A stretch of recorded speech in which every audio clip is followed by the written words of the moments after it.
Hi friends, ఇక్కడ దోస పిండి నేను ఎలా తయారు చేశాను, ఏ విధంగా పోసాను, మరి ఎలా ప్రిపేర్ చేయాలో అనేది నేనైతే లాస్ట్ వీడియోలో అయితే నేను మీకు పెట్టానండి.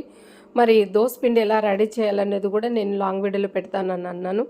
ఇక్కడైతే ఈరోజు కూడా దోస పోయాలి అని అనుకుంటున్నాను.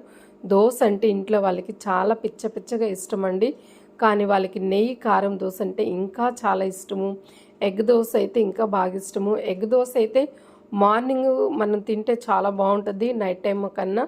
ఇక్కడ చూడండి, వీళ్ళకి నెయ్యి కారం దోశ కావాలంటే నేను ఆ నెయ్యి కారం దోశకు కావాల్సిన పదార్థాలన్నీ ఇక్కడ పెట్టుకున్నాను.